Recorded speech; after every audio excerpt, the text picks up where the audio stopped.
bom dia, meus amores. Ótima segunda-feira para vocês. Estamos começando mais uma semana. Essa semana de revisão e simulado, não é? Então, tia vai fazer uma revisão. Cada dia você assiste a revisão e faz o simulado daquele dia. Então, hoje, segunda-feira, dia 21/12, nosso simulado será de história. Vamos rever tudo que a gente estudou sobre história para deixar sua mente tudo bem clarinho na sua mente, bem fresquinho, para você fazer um simulado legal, tá certo? Então, o assunto de história, da página 202 até a página 258. Vamos lá? Vamos rever tudo que a gente viu, começando com a vinda da família real para o Brasil. O assunto da quarta unidade, não é? Então, nós vimos que Portugal descobriu o Brasil. Portugal passou um tempo sem se importar para o Brasil, que foi o período pré-colonial, não é? Que foi de quando ele descobriu até ele resolver vir colonizar o Brasil. Então, Portugal colonizou, dividiu o Brasil em capitanias hereditárias, eram 15 capitanias que não deram certo, só 2 prosperaram. Aí o rei criou o sistema de governo geral. Com o passar do tempo, o Brasil foi sendo administrado por Portugal, a família real portuguesa morando em Portugal e o povo que vivia aqui no Brasil, morando aqui no Brasil, trabalhando, encontrando as riquezas, colhendo as riquezas, ganhando dinheiro para o rei de Portugal, para a coroa portuguesa usufruir.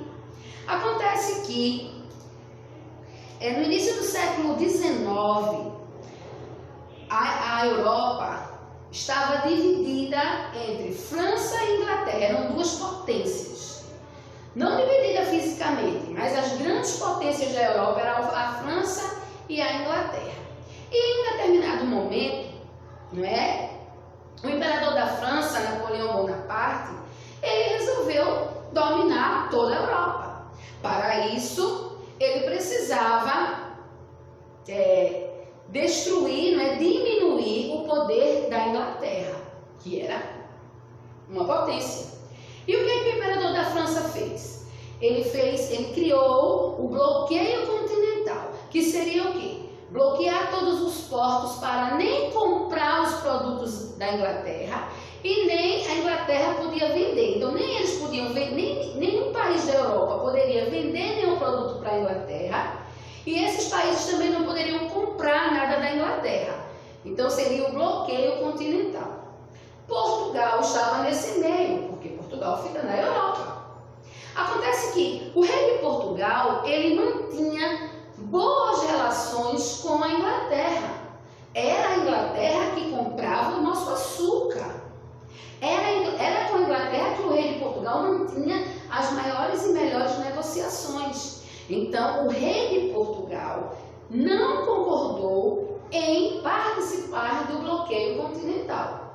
Quando o imperador da França, Napoleão Bonaparte, percebeu que o rei de Portugal não ia participar do bloqueio continental, Napoleão Bonaparte resolveu invadir Portugal, decretou guerra a Portugal. E foi aí que a família real portuguesa, para fugir dos ataques de Napoleão Bonaparte, entrou no navio e fugiram para o Brasil. Vieram morar no Brasil. Então foi o bloqueio continental, determinado por Napoleão Bonaparte, que fez com que a família real portuguesa viesse morar no Brasil. Quando a família real chegou aqui no Brasil, o Brasil era colônia.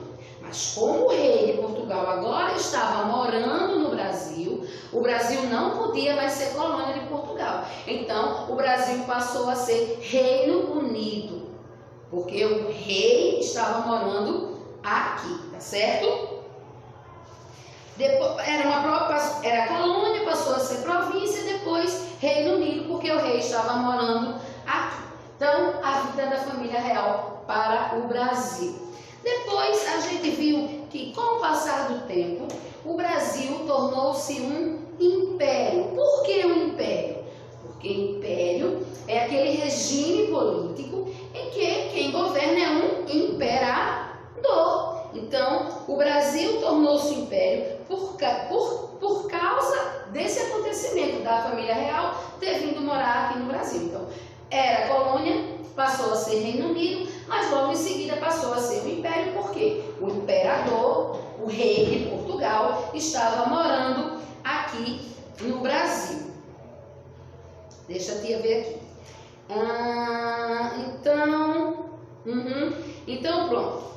Quando a gente pensa em o rei de Portugal morando aqui, a gente imagina o quê? A gente imagina que, então começou a tudo dar certo, começou o Brasil a prosperar. Não, engana-se. Por quê? Porque todas as riquezas, tudo que era bom, eles iriam reverter em dinheiro e mandar para Portugal. A coroa portuguesa continuou a explorar o Brasil, a manter o Brasil sempre como uma colônia, apesar de agora ser chamada de Brasil Império. Então, por causa disso, por causa dos desmandos do rei, por causa da grande exploração que o Brasil sofria, aconteceu que algumas pessoas se reuniram para pedir a independência do Brasil, a proclamação da independência.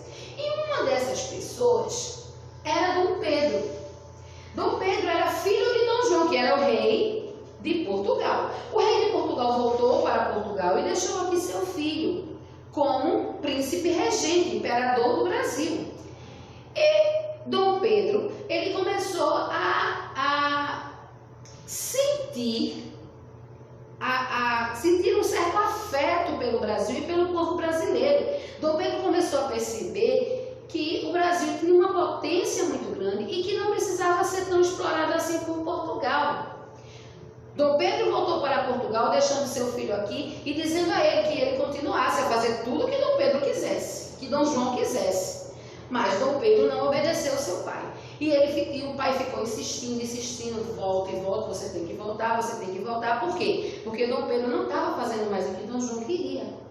E um certo dia, o povo na rua clamando e pedindo para Dom Pedro ficar no Brasil, né, e continuar como príncipe regente. Dom Pedro foi para a sacada da casa onde ele morava e disse a célebre frase: se é para o bem de todos e a felicidade geral da nação, estou pronto. Diga ao povo que eu fico. No dia 19 de janeiro ele falou isso. Então, ele estava dizendo o quê? Que não ia voltar para Portugal, que ia continuar a lutar pela independência do Brasil. O rei, o pai dele, por sinal, quando soube, ficou muito nervoso porque o filho estava desobedecendo as ordens dele e começou a mandar ordens para ele voltar a Portugal. Então, em 7 de setembro de 1822, Dom Pedro recebeu uma ordem do seu pai, dizendo que ele tinha que voltar para Portugal. Dom Pedro estava numa viagem, às margens do rio Ipiranga, ele ergueu sua espada e falou: independência ou morte, tornando o Brasil independente de Portugal, fazendo com que o Brasil não dependesse mais de Portugal. Então ele proclamou a independência. Quando Dom Pedro proclamou a independência, então todo mundo achava que Dom Pedro ia agora se desligar completamente da sua família, né, do rei, e ia ser só fazer tudo que fosse o melhor para o Brasil. Mas os laços de sangue, né, entre pai e filho, são laços muito fortes. E aí Dom Pedro não conseguiu deixar de obedecer ou de ouvir o que o pai dele dizia. Apesar de que Dom João queria que o Brasil voltasse a ser uma colônia, e Dom Pedro não aceitou. Mas foi tanta pressão. Dom João fazia pressão de lá, o povo brasileiro fazia pressão daqui, que Dom Pedro renunciou o trono brasileiro. Ele renunciou ao trono e, de acordo com a Constituição brasileira, quem deveria assumir o trono do Brasil era seu filho, já que a monarquia, né, era hereditária, passa de pai para filho. Acontece que quando Dom Pedro renunciou ao trono, o filho dele, Dom Pedro II, tinha só 5 anos, uma criança. Então, Dom Pedro II não podia assumir o trono do Brasil. E aí começou o período regencial, quando o Brasil foi governado por regências. Duas regências trinas porque eram controladas por 3 pessoas, uma trina provisória, só enquanto se organizavam, uma trina permanente e 2 regências unas. Então, as regências, esse período regencial aconteceu até que o filho de Dom Pedro II, Dom Pedro I pai, Dom Pedro II filho, até que Dom Pedro II atingisse a maioridade e conseguisse assumir o trono. Então, durante esse período regencial, o Brasil ficou dominado, controlado, governado por regentes. Foi a primeira vez que o Brasil foi comandado por brasileiros. Até então, todo mundo que comandava o Brasil, que estava no poder do Brasil, era português. Durante o período regencial, todos os regentes eram brasileiros. Então foi o primeiro período em que o Brasil foi controlado, organizado e por brasileiros, tá certo? Mas esse período regencial foi um período também de grandes conflitos. Por quê? Porque o povo estava muito insatisfeito, eram altos impostos que se cobravam, era muita desorganização, porque não tinha um governo certo. Então era regência até que Dom Pedro II atingisse a maioridade e depois ia voltar a ser o quê? Então essa insegurança fez com que no Brasil, nesse período regencial, acontecesse 4 revoltas. A cabanagem, que aconteceu no Pará, a sabinada, que aconteceu na Bahia, a balaiada, que aconteceu no Maranhão, e a Guerra dos Farrapos, que aconteceu no Rio Grande do Sul. Essas foram as 4 revoltas do período regencial. Todas elas aconteceram, não é, por causa da insatisfação do povo brasileiro com relação ao governo.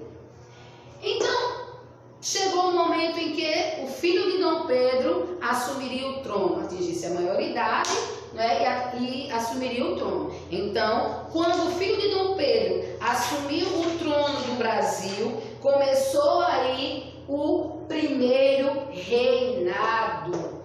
O período chamado, conhecido como o primeiro reinado, foi quando o filho de Dom Pedro II, assumiu, não é, a coroa portuguesa, ficou aqui no Brasil. Depois teve o segundo reinado. Então, até que o segundo reinado acontecesse, houveram essas revoltas do período regencial que eu falei para vocês. No segundo reinado, tem uma coisa muito marcante para a gente falar sobre o segundo reinado. No segundo reinado, nesse período do segundo reinado, o mundo inteiro estava abolindo a escravatura, abolindo a escravidão, acabando com a escravidão. E a Inglaterra, novamente, como uma grande potência, exigia que o Brasil parasse, acabasse, abolisse com a escravidão. Para vocês terem uma ideia, o Brasil foi o último país a abolir a escravidão, a acabar com a escravidão. Então, nesse período aqui, no segundo reinado, né, quando Dom Pedro II, ele passou mais de quase 60 anos no poder aqui, ó, ele assinou 4 leis relacionadas ao fim da escravidão.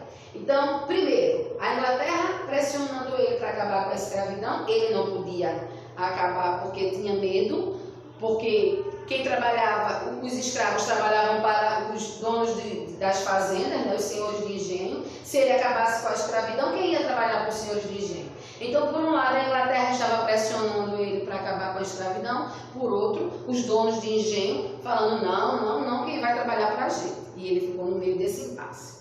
Já que ele não podia acabar com a escravidão, mas também não podia desobedecer, vamos dizer assim, a Inglaterra, ele criou a primeira lei, que se chamava Lei Eusébio de Queiroz, que dizia o quê? Que estava a partir daquele momento proibido o tráfico negreiro. Os negros não podiam mais vir nos navios da África para ficar no Brasil. Quem já era escravo permanecia escravo, mas não podia mais haver o tráfico, o comércio de negro. A gente sabe que mesmo assim, às escondidas, esse tráfico continuava. Aí a Inglaterra sabia que a escravidão não tinha acabado e pressionava.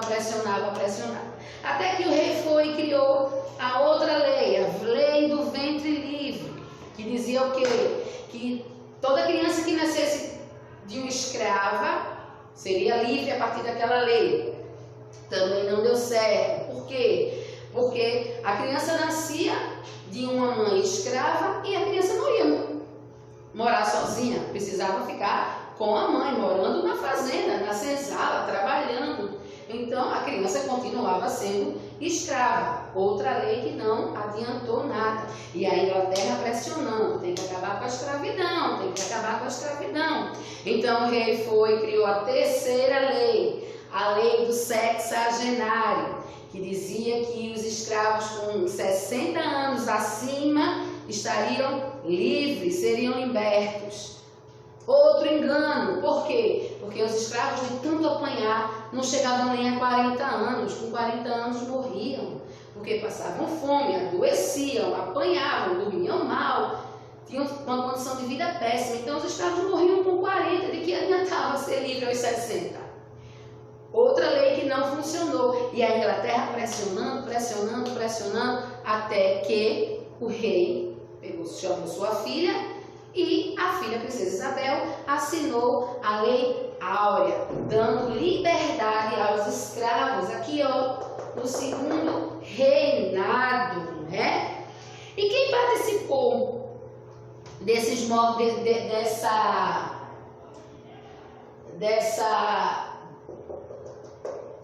esforço, né? O mundo inteiro participou desse esforço. É tanto que o Brasil foi o último a deixar, a abolir, a acabar com a escravidão.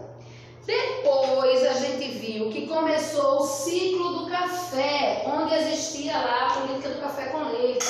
Por que começou o ciclo do café? Porque a gente sabe que o extrativismo vegetal, o primeiro extrativismo vegetal que aconteceu no Brasil foi a retirada do pau-brasil. Depois começou a se plantar cana-de-açúcar, mas a cana-de-açúcar estava perdendo o seu poder financeiro, já não dava tanto dinheiro.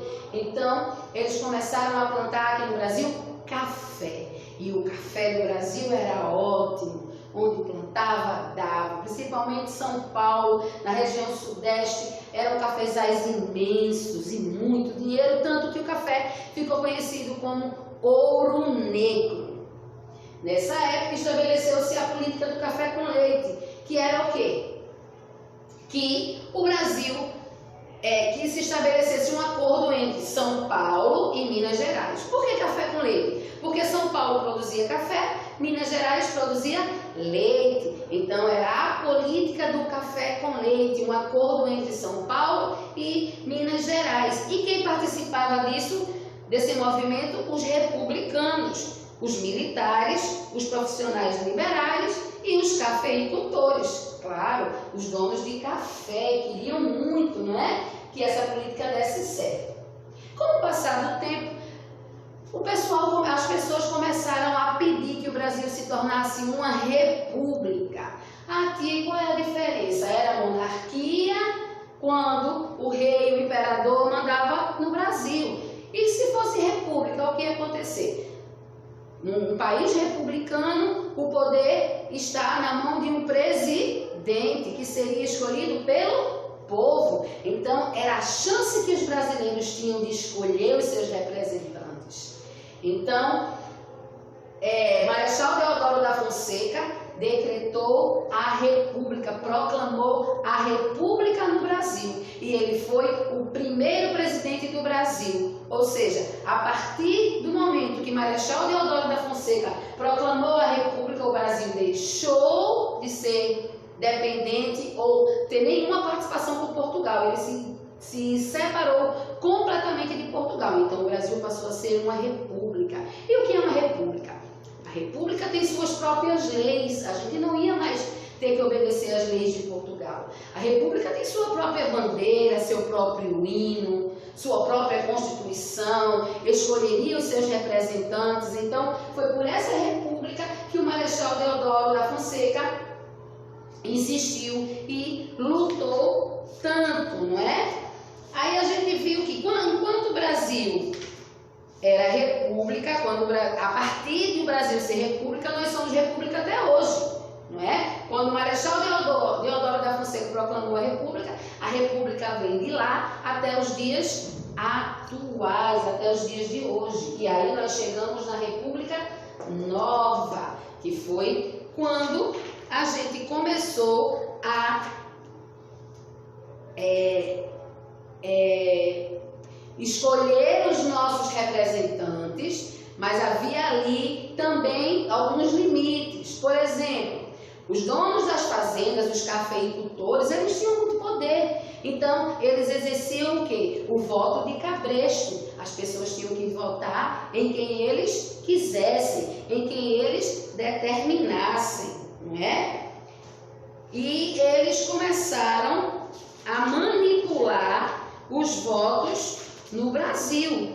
Começaram a mandar dizendo quem deveria votar em quem. Então, durante muito tempo, quem ganhava as eleições eram aquelas pessoas que o coronel botasse a mão em cima e dissesse: esse é o meu candidato, né? Isso se chamava voto de cabresto, até que começou a se falar em democracia. O que é a democracia? É o direito de escolher. O voto é secreto, é direto, é seu. Você vota em quem você quiser. E a partir daí, a gente vem com a era Vargas, não é? Getúlio Vargas foi eleito presidente do Brasil. A primeira vez ele deu um golpe de Estado, ele tomou a presidência, mas em seguida ele foi presidente, na outra eleição ele foi presidente, e ele era chamado presidente, pai dos ricos e mãe dos pobres. Por quê? Porque tanto eles ajudavam o rico. Como assim que ele ajudava o rico? Diminuindo os impostos, facilitando a abertura de comércio, de indústria, de fábrica para quem tinha dinheiro. E do outro lado ajudavam os pobres fazendo leis, mudando a rotina do trabalhador, dando direito ao trabalhador com a carteira assinada, com 8 horas de trabalho diário, com férias proporcional, com descanso semanal e vários outros, com salário mínimo, várias outras leis que foi na era Vargas, que foi instituída aqui no Brasil. Então, por isso que ele era chamado de pai dos ricos e mãe dos pobres. Com o passar do tempo, o Brasil caiu na ditadura militar, né? Os militares, com medo que os comunistas tomassem o poder, os militares deram o golpe militar em 1964, que foi até 1985 o golpe militar. E o Brasil, durante todo esse tempo, de 4 em 4 anos, era governado por um militar. Já que era um golpe militar, ele era governado por um militar. Até que em 1985 o povo foi para a rua gritando por diretas já. O povo estava clamando para que a gente voltasse a ter o direito a escolher.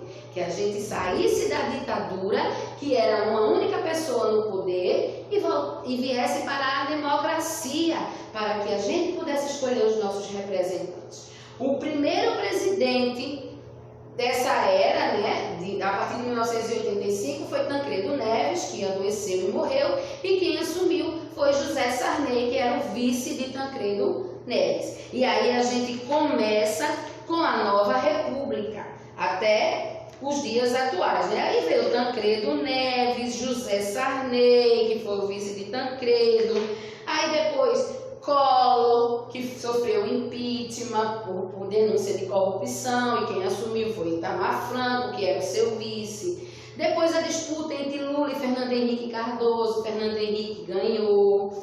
Depois Lula conseguiu se eleger o primeiro presidente do proletariado, ou seja, o primeiro presidente que veio do povo, né?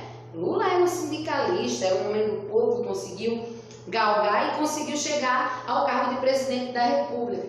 Depois Lula ajudou Dilma, e Dilma se consolidou como a primeira mulher presidente do Brasil. Depois, Dilma também sofreu impeachment. Quem assumiu foi Michel Temer, o seu vice, não é? E nós chegamos onde nós estamos hoje, nas eleições de 2018, onde ganhou Jair Messias Bolsonaro, que é o nosso atual presidente. Eita, falei muito, não foi? Muita coisa. Tem um bocado de coisa para a gente estudar, um bocado de coisa para vocês lerem, para vocês reverem, mas eu espero ter ajudado vocês e tirado as dúvidas de vocês, tá certo? Então vocês vão ler, estudar da página 202 a 258, tá aí todo o assunto de história. Depois que vocês assistirem o vídeo, dando uma olhadinha no seu livro, faz o teu simulado com calma. Presta atenção, onde tinha colocar alternativas, marque as alternativas, então é mais de uma. Ah, tia botou as alternativas, então significa que não só tem uma. Ou, se eu botei a alternativa, então só uma. Presta atenção, se é VOF, tem gente que não, olha que tia pede para botar VOF, você marca X, eu não posso aceitar. Então, leia o teu simulado com calma. Depois que você fizer, dá uma olhadinha, vê se você fez tudo. Muitas vezes eu recebo simulado com questões em branco. Não tem por que você deixar em branco. Afinal de contas, você está em casa, na sua casa, na calma, com seu livro na mão, não tem nenhum motivo de deixar a questão em branco, não é, meus amores? Então, fiquem com Deus, um ótimo simulado de história. Até amanhã. Beijos!